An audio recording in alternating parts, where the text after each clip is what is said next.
Hey folks, sorry about that. We had some technical difficulties, but we are now live and hopefully broadcasting. So if you guys have any questions, we just posted the link to join this Hangout in the event comments, so you can feel free to join. Let's see. Actually having some difficulties pulling up questions right now. Okay, well. Everything that can go wrong will go wrong. Is that Moore's Law? No, Moore's Law is something about. No, Murphy's Law. Murphy's Law. Oh, yay. Okay, so we got one person, Christopher, in here. I wonder if we're actually broadcasting though properly. Hey folks.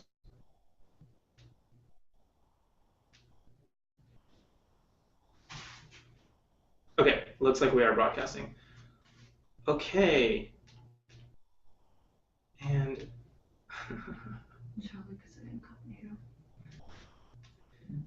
okay, so we have a couple of questions in the Q&A. If you have any more Q&A questions, feel free to add it to the Q&A. Feel free to add questions on the event, or feel free to add questions live. So we're going to get started. This Hangout is specifically about security. So if any security questions you might have about like hacking or issues related to your site, just please feel free to join and ask questions. And the reason that we're doing this is because we've noticed in the past year this trend of a lot of more sites are getting hacked. From our data, we've seen about a 180% increase in hacking, which is pretty drastic and pretty scary for us. So we really want to make sure that we are giving you guys the right information to A, prevent, and also B, combat and fix if your site has ever been compromised. And so we started this No Hack campaign. You can follow it on our Google Plus page. You can also follow it on Twitter, Google WMC, and we've been using the hashtag NoHacked. We focused on a couple of things for prevention, really basic tips about using good passwords, staying up to date on your software. This is actually really important, really basic, but really important. And then we've also talked about using two-factor authentication where possible, and also tips on not falling prey to social engineering, because social engineering is actually really dangerous and sometimes kind of hard to understand how it's happening or if it's happened to you. And our last two blog posts touched upon this injected URL gibberish hack. This injected URL gibberish hack has been one of the top hacks that we've seen lately, and we just want to make sure that people are aware of identifying the symptoms as well as fixing it. And the tips in fixing it are actually very similar to fixing a lot of other compromised web pages. So please, if you've ever had a compromised web page, read that article. If you have any questions, feel free to drop some questions in the blog post or on Google Plus or on Twitter, and we'll pick those up and respond as quickly as we can. So basically, this is just kind of an open forum right now. We're going to start right now with any live questions. If anybody in this Hangout right now has a live question, feel free to let us know. And if you have any question, or if you're not in the Hangout and you want to just ask Q&A, we'll go through those in a bit. So does anybody online have a live question right now?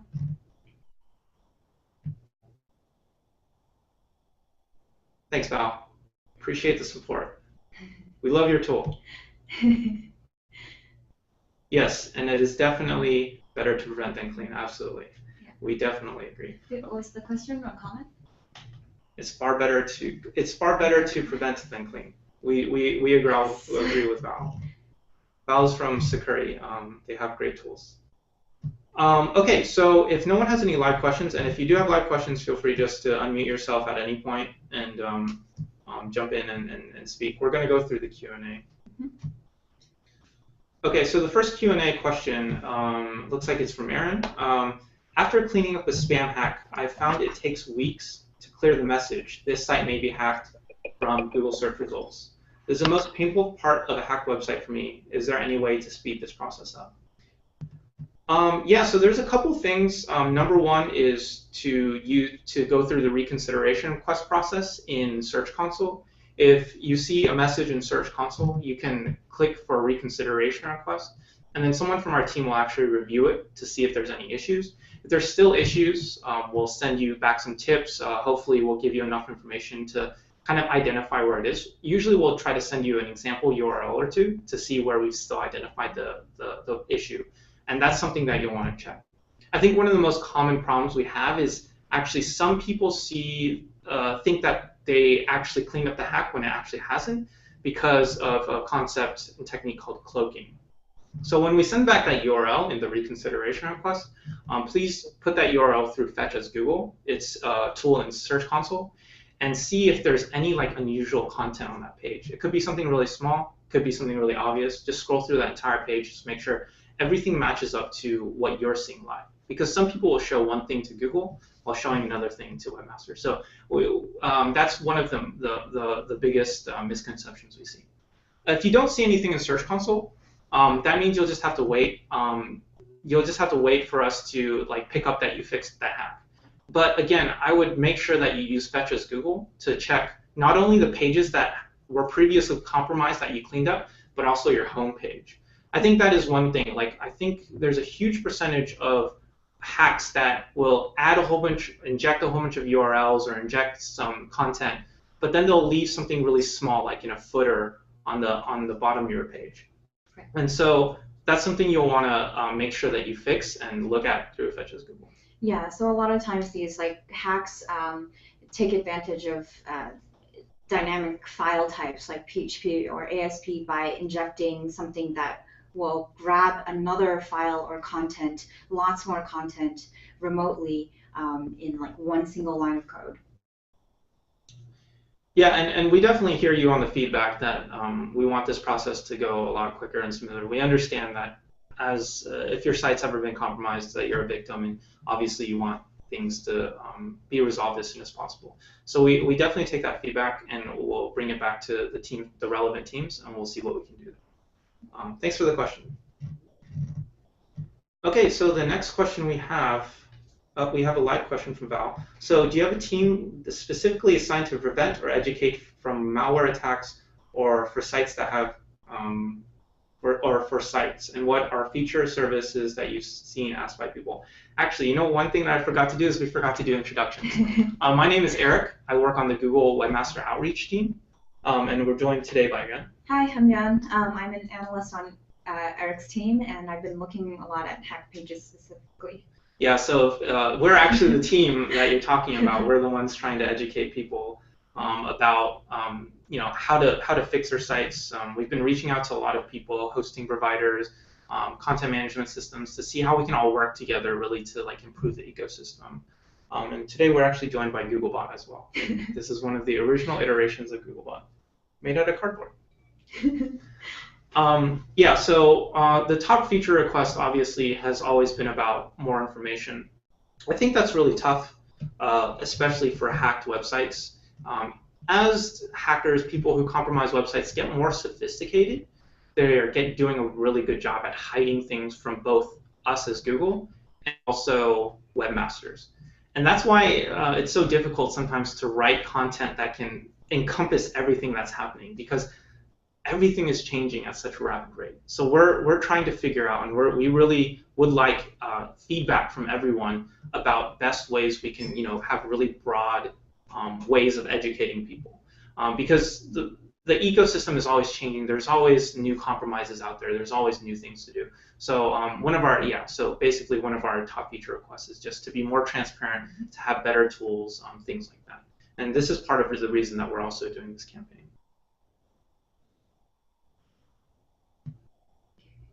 Okay, cool. Okay, our next question is how to protect our website from DDoS attacks. Yuan, you want to take over this one? Sure.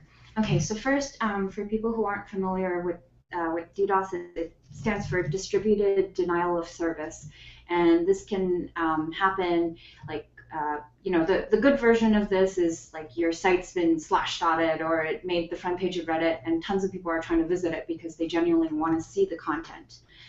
The bad version is someone is trying to take down your site, and they might do this using a botnet, for example, to just continuously hammer your site with requests until they kind of overload the number of processes that your server can handle all at once. So, you know, it's really hard to prevent against DDoS attacks, but you can make the problem, you can kind of mitigate the problem by using a CDN, which is a content distribution network.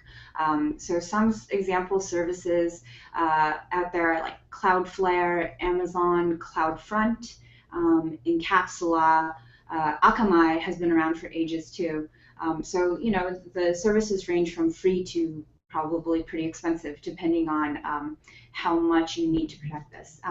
And another thing you can do, if you're using WordPress, for example, is take advantage of the tool called, I think it's called Photon, where they'll like kind of post cached versions of your images, because images tend to take up a lot of the bandwidth when you're loading a page. And another thing you can do is if you can use sort of cached versions of your pages, if your content's not changing rapidly, that will also kind of get your site to stay up longer when you're under a DDoS attack. Yeah, and one thing I would say is if you're not too sure about like how to do some of these things, is talk with your hosting provider. They're usually generally pretty helpful, and they can kind of help you work through these problems if you do see like really common DDoS attacks on your site. Hopefully it's not too common. Yeah, and I'm sure your hosting provider can help you even block common IPs that are known to like do these sorts of things too. Okay, great. It looks like some people are trying to join the Hangout, but it's full. I think we're limited to about, I think, 10 people live, but you can also view it online. John Mueller just posted the link to view it online, so that's the link you'll want to look at, and hopefully we'll get a couple more people joining. And again, if you have any questions, just throw it on the Q&A, and we'll get to it. We have quite a bit of questions here, so we're just slowly working through them right now. Okay. All right, great. So the next question is about the role of SSL towards both site owners as well as live visitors. And then a second question is to please explain main motives of hackers and which types of sites they mainly target for. Okay, so SSL, if you're a site owner and you're collecting any sort of sensitive information, you should try to enable SSL. So never have your customers send passwords over an unencrypted connection, basically. But you know, SSL doesn't really prevent, like if you have SSL on your website, it doesn't necessarily prevent hackers from going after your site. As far as we know, they just go after anything that they can get a foothold in, and the motivation is mostly money. Some people might want to do it for attention, but most of the time it's money because they can get you to download something, because they can get you to click on a link. There's really nothing, no site where they'll take a look at it and say, oh, not going to touch this. Yeah, so SSL is very important as a site owner. It's also important if you're going through websites and you ever need to like type in confidential information, passwords, credit cards, and things like that. So you want to make sure that the pages that you're typing this information on and sending it to another place has SSL on it. Yeah, the motivation of hackers is really wide-ranging, and you know, it's mostly for some type of monetary gain, you know, or sometimes just fame. And there's not really like a real good way to get hackers to not be interested in your site. They're really just interested in almost anything that can be exploited. So that's why prevention is so important. That's why doing the right things in terms of securing your site, having good passwords, using two-factor authentication, updating your site, all those things are so important. It doesn't matter if you're a big site, a small site. We've seen these people go after every single type of site. So it's really, really, as a webmaster, as a person who creates websites, it's very, very important for you to keep these things in mind. Yep. All right, the next question. This is an interesting one. How do they get access to my server without admin logins and change or manipulate the files? In some worst cases, the whole site is replaced with an HTML page. Okay, so this is where the updating your website and updating plugins, themes, anything comes into play. So, every day there's tons of new vulnerabilities discovered in software, hardware, etc., and it's being broadcast and tested. And hackers, as soon as they learn about one, especially one that's easy to exploit, they'll start hammering any and all websites that they think they can get into by using these new techniques. So it's most likely they're getting into your website using one of these vulnerabilities. And if you patch your website as soon as possible, chances are maybe they won't get to your site in time successfully. Yeah, definitely. Again, this is why updating your software. I think this is one of the main things that, like, if we ever have like one piece of advice for webmasters, it's to keep your software updated, because that is one of the main reasons and main ways that we see people exploit your site. And a lot of people don't even know it. Like, a lot of people don't even know they know that their security, their login, their passwords haven't been compromised, and they're really confused as to how these things happen. But there's a lot of ways, if you have outdated software, that people who are trying to get in can get in. Yeah, and I mean, we're very familiar with WordPress now because we've been looking at so many WordPress hacks.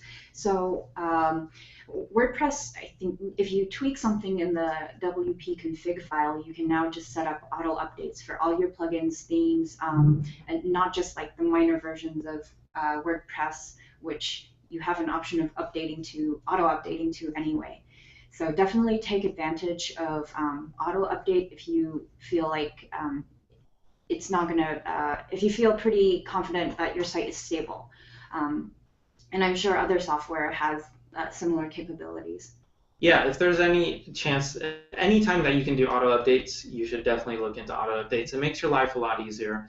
You're not always struggling to see what's updated, what needs to be updated. Auto updates will take care of everything. I've heard some concerns from people that auto updating might break my site. If I auto update a plugin or a content management system or any software that I'm using, it'll break my site because some older plugins or other extensions don't work well with the software I'm using. But my advice is security is really important. If there is an outdated plugin that is being actively exploited, there's a very high chance that your site will be affected. So don't even take that risk. There's a lot of different options that you can take. You can use different plugins, different extensions, or temporarily disable those plugins and extensions as they get updated and play nicely with the new updated version of the software. So really don't take that chance, because cleaning up a site is really, really difficult sometimes, and it can get very, very messy. And it'll make your life a lot easier if you just temporarily disable the things that you don't need. And also just do an audit of your site every once in a while. If there's any extensions or software that are kind of old that you don't really use anymore, just go ahead and remove them. If they're not doing anything for your site, you don't really need them. Yeah. And it could speed up how fast your site loads anyway. Yeah, exactly. There's a lot of advantages towards it. So doing like regular site audits is always great. Okay, the next question. Can you tell us about recovery after a pharma hack? Okay, so there's a lot of steps here, and I might miss some. But there's just so many things that you can check. So make sure, say, you might want to change your password, because if they got in because they found your login and password, lock them out that way. And then you want to look at the content of your site. Look for any files that have been changed recently. That's sometimes a good clue, sometimes not, because they can also manipulate the timestamp on when files were last changed. If you're lucky, they did all the changes within a couple days, so you can identify which files are suspicious quickly. Definitely check your htaccess file. There are some pharma hacks we've seen where they modify it so that if you come from a search engine, for example, you'll be redirected to another site, or the hidden content on your site starts to show. And what else? You can definitely use some of the site scanners out there. There's lots of free tools. I think like OSNAP, Security, WAPOWET are some that we named in one of our blog posts. Those can help you identify things that maybe you would have missed on the first glance through. And then once you've identified where these injected things are coming in from, you'll want to just replace those files with clean versions. If you can, replace the entire site with a known clean version. That's really the best thing to do. And of course, upgrade and update any of the software you're using. Yeah, for kind of like a full list of what Yuan just said, you can look at the last two blog posts on our blog. They kind of walk you through identifying symptoms and also fixing things. And it's not necessarily for the pharma hack, but a lot of these hacks, they will operate in a very similar fashion. So these are actually really good first steps. And we actually have a couple of tools listed in there that you had mentioned as well that you can look at. Yeah, I think there's some comments.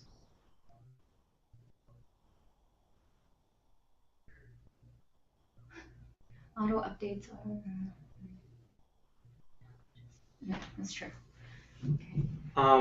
Okay, so let's see. One more thing I wanted to mention is to keep a backup of your site, like a clean version of your site. If you can back up periodically, that's the best, because that way, if there is actually an exploit on your site, you can revert to that backup. Okay. But be really mindful, because once you revert to that backup, that exploit that the hackers use to compromise your site might reappear. So you'll have to really be very vigilant and understand what happened with your site. And a lot of that times it comes down to changing your password, changing your credentials, and also making sure everything's updated. So backing up is great. It'll get you a clean version of your site, but you'll still have to fix that vulnerability. And this is especially good if you have a database that gets messed with during the hack, because cleaning up the database is a lot more tedious than going through and deleting files. Right. Okay. This is a great question as well. Some unknown pages are indexed in Google for a website which lead to a 404 page. But these pages or URLs do not reside on the server, but Google Search Console is showing them under content keywords. How do we get rid of such pages? Okay, so this sounds like these pages are being generated kind of on the fly, maybe by a script. And the fact that there's 404, so if you're seeing these like content or gibberish or anything that's not 404 appearing in Google search results, this probably means that they're also clicking against you. And this is where Googlebot can come in and help you. So definitely try fetching those pages as Google to see if the HTML that you see there matches the HTML that you see when you visit from a regular browser. And in some cases, you might want to try visiting from a mobile browser or maybe a browser in incognito mode. The trickier cloaking attempts will also take into account like time of day or if they've left a cookie because you visited the site before. So there's lots of factors. The simplest thing to do is definitely fetch as Google and try it from like a clean browser, mobile browser. Yeah, and also if the URLs, if you fixed it and the URLs are still in search, you can go into Search Console and you can actually use the URL removal tool. You can remove specific URLs, and if you're lucky enough, or not lucky enough, I guess, but if it is contained to a folder, you can actually remove an entire folder. So those are two options that you might want to look into. Over time, though, if it is actually fixed and that content's no longer there and appearing to Google, we should be able to take it out of search results. So it just takes a little bit of time. There's a couple of comments from Val. I don't think you guys can see it if you're just watching the live hangout, and I just wanted to kind of mention them because they're really good comments. So one thing he's mentioned is that be sure backups are saved off the server. Mm-hmm. That's very true. Yes. Yeah. So do you want to kind of speak to that? So one of the hacks that we did see, they injected the hacked content into files with extensions like content old or content _ backup. So make sure you check all your backup files and don't trust anything just because it sounds like a good name. They're pretty tricky and they'll even do slight typos in file names so that it looks like it belongs to, like, say, Joomla, Drupal, or WordPress, but it's not a standard file. Yeah, another thing that Val mentioned is to look into any type of website firewalls. And yeah, a lot of people don't have the time to monitor, which is a great point that he made. And so these website firewalls can kind of block off a lot of attacks from happening. These aren't always guaranteed 100%, so you still have to be vigilant. It's not like you install a firewall and you're done, but it definitely will help you a lot. So there's a lot of options out there that I'm sure you could find for your specific website software or just general firewalls that will work for you. Mm-hmm. All right, so let's go back to the Q&A.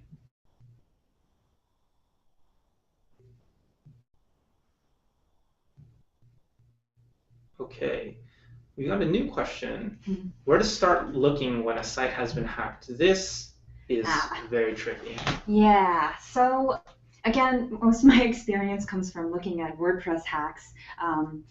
So if you can kind of tell if the hack is appearing on like every page in around the same area, maybe you can look at your template files and identify like the exact one where it's coming in.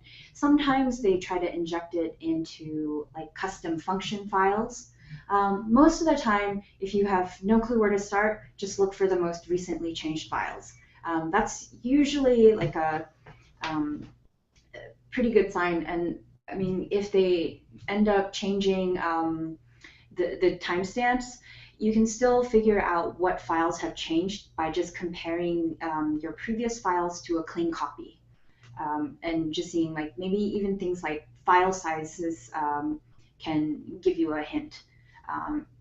Sometimes there's these index.php files which are mostly blank, so they should be very small. And then if someone injects content in there, it suddenly blows up. That's a suspicious sign. So just look for anything out of the ordinary to start with. Yeah, definitely. I don't know if you mentioned the htaccess file. Oh, not here. Yeah. Yeah. So the htaccess file, the htaccess file can be used to manipulate how visitors go to your site. So like a visitor from Google come to your site and be redirected to another page. And so if you don't really use the htaccess file, you might not even know that file exists. And sometimes the hackers will add it onto your site and it won't look too suspicious. But if you check that htaccess file and you see some suspicious content, sometimes it'll lead you to like a very specific like PHP file that it's redirecting users to. So that's also a great starting point.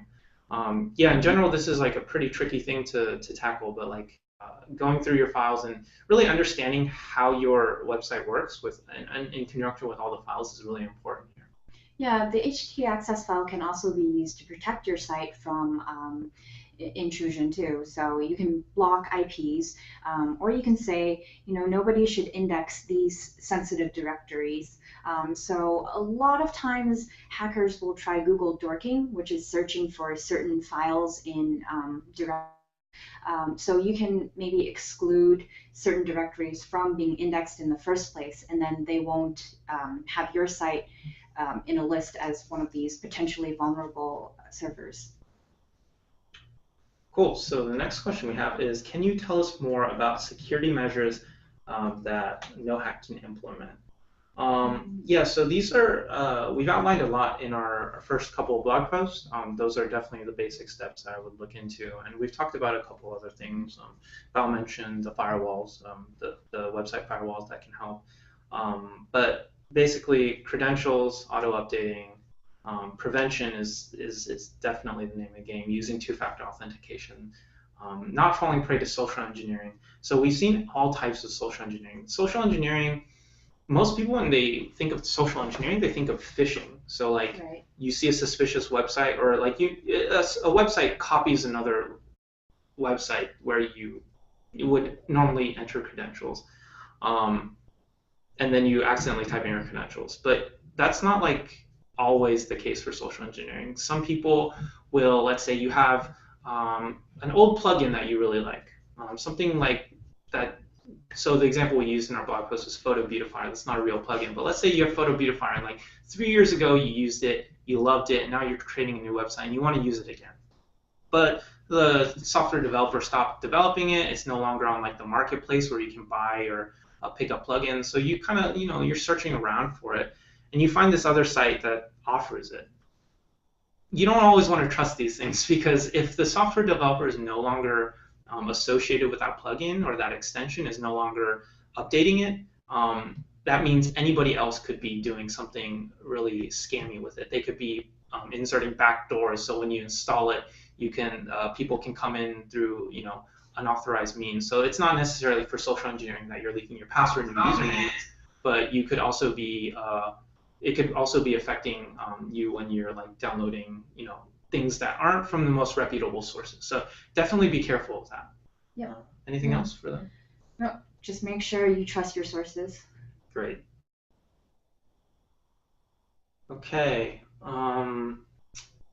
Let's see. Okay, the next question: is the tracking pixel technique effective against copying, cloning sites and reuse for phishing/data harvesting? What is the recommended best countermeasures? So if you're talking about protecting your site from being used for phishing, no.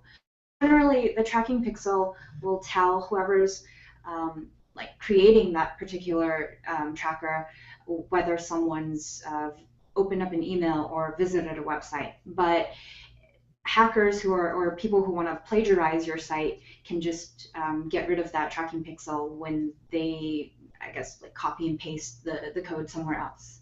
So it's not necessarily going to help you prevent any sort of phishing attacks. Yeah. Okay. Sorry, I seem to have lost my place on these Q&As. I don't remember.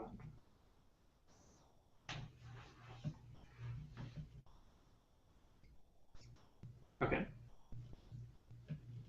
Okay, the next question. Can you tell me the recommended way to build a secure network on the Google Cloud Platform? I'm actually not super familiar with Google Cloud Platform. Do you have any tips? Not super familiar, but the same tips as always. Make sure everything is updated. Google Cloud Platform may have like really nice tools, but if you're putting a website up there, it's still your responsibility to make sure all the software behind it is updated. That's actually a great question, and that's something that we can definitely talk with our colleagues and try to find out some tips and tricks from them. So if we find something, we'll post it in the comments later. So you have an answer to your question. We're not too familiar with it, unfortunately. Okay. Is there a better way of encoding passwords rather than using MD5 or SHA-1 encryptions? And I'll leave this to you. So I think like the general consensus now is MD5 is not very good. So I would avoid that. SHA-1 is better. But if you're going to use any sort of hashing algorithm, try to use a salted hash rather than just a just the hashing algorithm itself.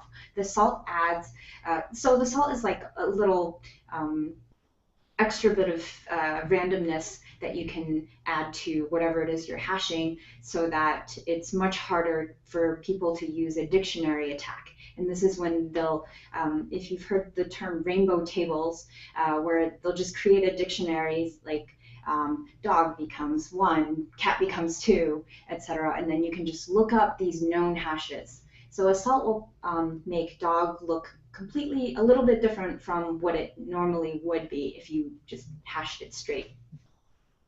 So, yeah. Cool.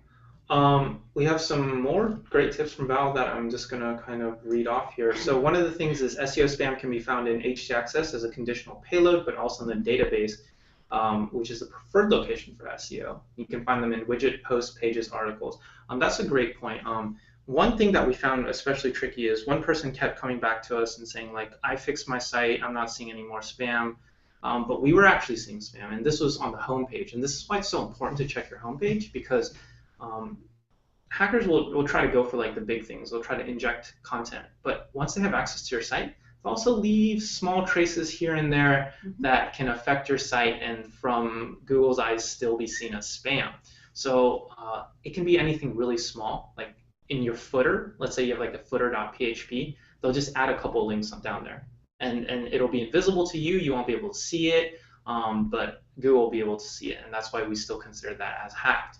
And that's something you really want to clean up. So it's not just your htaccess files. Definitely check your databases. Definitely check all your files. Anything that's been modified recently, like headers, footers, things like that, where small things can kind of leak. The hackers are really, they want to do anything in their power to have you not be able to find things. So it's very, very important to be thorough. in some cases, you don't even see it from the website perspective. Like they may have taken over your site just so that they can start sending out spammy emails, or maybe they just want to use your site as like a botnet node. In that case, it's a little harder to find because you don't have like the clue of something visual to tell you where it might be located. So there, you know, same things, like make sure, check all your files again, and see if there's any suspicious network activity. If you can check all the access logs and yeah, just network logs. If they're sending large amounts of spam from your server, maybe you'll eventually get something from your hosting provider. Oh yeah, your hosting provider is like a really great resource to go to for when you think you've been hacked. Absolutely. Yeah. One more thing from Val is don't just rely on technology. He mentioned something about, he mentions that the processes that you have in place should be really secure. So if you ever need someone to, you know, a guest has to post something on your blog or your website, don't give them full administrative powers and rights, because it's not necessarily that they might do something malicious, but what if they get phished? What if their credentials get compromised? Then you're just leaving more gaps out there. So really just your processes are very important. Always keep security at the top of your mind when you're giving people administrative access or whatever type of access. Be as restrictive as possible, just so that you don't, if anything does happen, if anything does go wrong, it won't like really, you know, affect your entire site. So that is great advice. And if you're interested in looking further at you know, how to build a secure site or network, there's a great old paper by Salter and Schroeder that I forget the official names is, but it's like principles of computer security, about building systems securely, and one of them is what Eric touched on, this idea of least privilege. So only give as little access as they need to get whatever it is they need done. There's a couple other really great tips in there too. It's worth a read for anyone who's interested in security. Great. So our next question. I've been the victim of a number of spammy URLs showing in crawl errors in Google Webmaster Tools and increasing day to day. Please search njordan68.php in Google. You see spammy search results. You can search enmk68.php, so many PHP links. This is actually really interesting. This is something that I think that if your site has been compromised, that you'll actually see. So if you do see it in content keywords, you should be a little bit suspicious. This actually might be something that is affecting your site directly. The first thing I would do is I would, if you're able to see which links are associated with the keywords that are being searched for on your site, I would look at those. It might look like a 404 to you, but this is why it's important to check Fetch as Google to make sure that it's not cloaking against you or your users. So if you find those links, check Fetch as Google. Another thing that's really simple to do is just do a site colon search. So use site colon and then your site name, no spaces in between, and you can see like a list of the pages that Google has indexed. And what people will typically try to do when they're trying to compromise their site is try to get as many of those pages indexed as possible. So you'll probably start seeing a lot of suspicious things, sometimes in the first page, sometimes as you click down. So just kind of click through and see if there's anything weird. You can also add like keywords to it. So, you know, maybe if you think it's a pharma hack, you could do site colon your site and then like pharma, or like kind of those commercial-ish keywords, those spammy keywords that might be affecting your site. Cheap download or cheap UGs or free downloads or something. Yeah, just something that, you know, like looks a little bit spammy. Yeah. So anything else on the crawlers issue and seeing the PHP files? Mm-hmm. That usually indicates that PHP file might be on your site somewhere. So that's definitely somewhere I would also start looking. That's a great clue. This goes back to people asking about like when you first start. Well, where should you first start looking?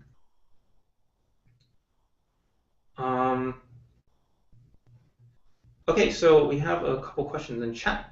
So number one, would restricting access to WordPress admin files via IP be a good idea? So Val actually already answered this. He said, yeah, that's a great idea. Maybe even rename it to something else. Yeah, a lot of people You have to be aware that Google and all respectable search engines will restrict crawling based off things like robots.txt. But that doesn't mean every crawler does that, especially the malicious crawlers that are trying to look for exploits will try to crawl your site as aggressively as possible and try to pick up pages that have been blocked by robots.txt or things. So they will be searching for kind of these files. So it's a great idea to kind of restrict those, not only through robots.txt, but like by IP address. Um, Ways that you can prevent people just from accessing those. One thing that I would definitely do is also just periodically, when you're doing the audit of your site for extensions, updates, things like that, also take a peek at your server logs. I think you'd be pretty surprised at what you're seeing there, and you can kind of get a better idea of whether or not people are doing something specifically to try to attack your site, and you can, tease out certain IP addresses or ranges that are trying to attack your site. Yeah, so Val makes a really great point about maybe even changing the file name. So a lot of the actions are going to be very scripted, which means they just look for anything in the usual places, WP admin, or they try to brute force using the admin username. You can change the default administrator username as well to make it even harder to guess. Great. So one more, we've got time for a couple more questions. So I've been struggling with vicious attacks on various websites that are phishing for CC details, credit card details, I'm assuming, and also redirecting users to different websites when you click on site links in a search engine. What is the best practice to avoid these hacks? Well, okay. Report it. Yeah, so one thing that you can do is if you do see a lot of phishing on other sites, one thing that you can do is you can report it. We do have forms that report it to Google, and that way we can flag it, and if anybody tries to go to that site, they'll be immediately notified that it's a phishing page. I'll post out those links right after this hangout. I think those are important links for everyone to have. If you've been, so if you always be vigilant. Social engineering is really, really tough. That's just one of the things. Always be vigilant and make sure that you're checking the URLs. Especially if you're typing on a mobile device. Yeah. Just make sure you don't have any typos there, because they will, spammers, hackers, scammers, etc. They know people make typos, and so they'll do something called typo squatting, where they buy domains that are very similar, like Banks of America, for example, versus Bank of America, and just capitalize on that. Yeah, and so reporting it will actually help a lot of other people, not just for yourself. It'll help a lot of different people. So it's a great practice to help us out as well by reporting those. So I will post those links soon.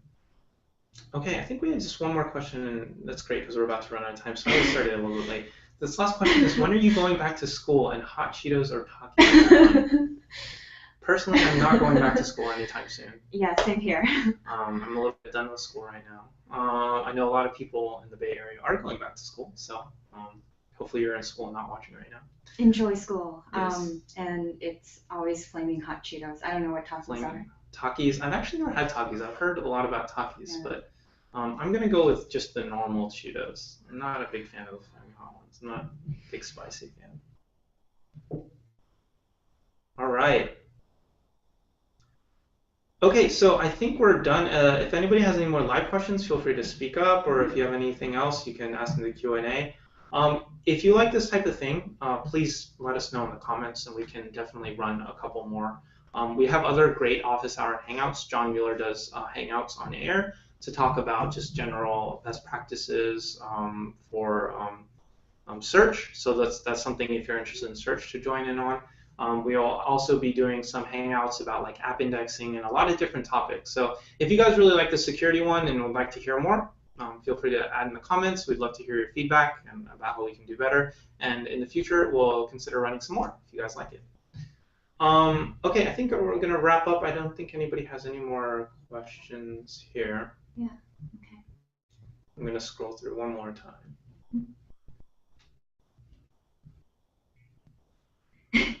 All right, thanks everyone. Thanks for joining. Thanks, Val. The really valuable tips in there as well. So Thank you, everyone. Yeah, thanks everyone for joining, and we'll see you soon. Bye. I wish I could make Google that wave.